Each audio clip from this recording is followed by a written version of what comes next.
แต่เปิดผ้ากังออกมานั่งกอดเขาแล้วพอแต่น้องเปิดใจหาเขาเรื่องเฮาก็ยังแต่น้ำตากระจากวันนกแต่บินข้ามป่าหักผู้ใดมาผู้สาวสำน้อยแฟนไอจึงบอกลาป่าไอให้เสียใจคันโมหักจากเป็นยังจังมาตีแถลงว่าเจ็บคักยังเม็นน้องหักเขาเว้าว่าจบง่ายๆเจ้าผู้นกกระแดดเดาสู้เขาบ่รู้ตนมาสร้างเป็นแทนอคนหักบ่โดนก็ลืมอายพ่อไปมักหน้าลืมสู่ผู้เก่าหลังดีใจจนหักห่างมาสร้างทำนรกได้เจ็บปานเสียงฟ้าโยนโอนพ้นหัวใจพี่บัดเธอตั้งแต่กี้ก็ว่าสิหักอายพ่อเขาสิบอกให้ลืมง่ายๆแบบนี้ก็ได้สั่นบอกแล้วพ่อแต่เปิดผ้ากังแจ้งสว่างทั้งสิเดินบ่าวผู้ใส่ผู้บ่ได้ใจเพิ่นบ่มีสิทธิ์สิพาเจ้าไปต่อกระจากว่านงแต่สิบินข้ามป่าหักผู้ใดมองหลีกทางให้มอมผ่านางได้ย่างต่อแม่นนายสิเจ็บสำใดคันโมหัก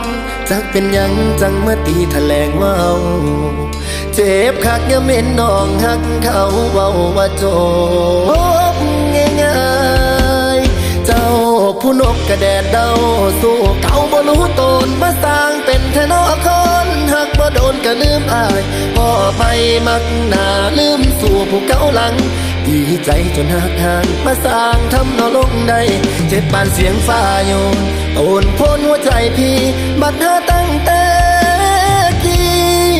ก็ว่าสิหักอ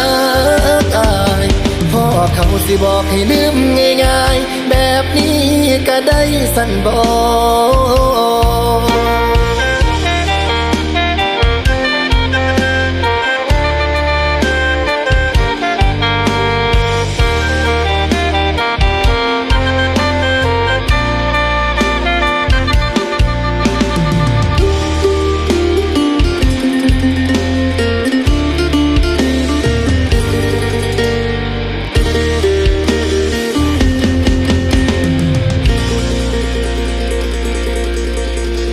คัน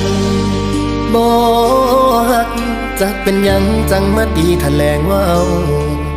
เจ็บคักยังเม็นน้องหักเขาเว้าว่าจบง่ายๆเจ้าผู้นกกระแดดเดาสู้เขาบ่รู้ตนมาสร้างเป็นแทนอคนหักบ่โดนก็ลืมอายพ่อไม่มักหน้าลืมสู่ผู้เก่าหลังดีใจจนหักห่างมาสร้างทำนรกได้เจ็บปานเสียงฟ้าโยนโอนพ้นหัวใจพี่บัดเธอตั้งแต่กี้ก็ว่าสิหักอายพ่อเขาสิบอกให้ลืมง่ายๆแบบนี้ก็ได้สั่นบอกปานฟ้าโยนโอนพ้นหัวใจพี่ตั้งแต่กี้ก็ว่าสิหักอายพ่อเขาสิบอกให้ลื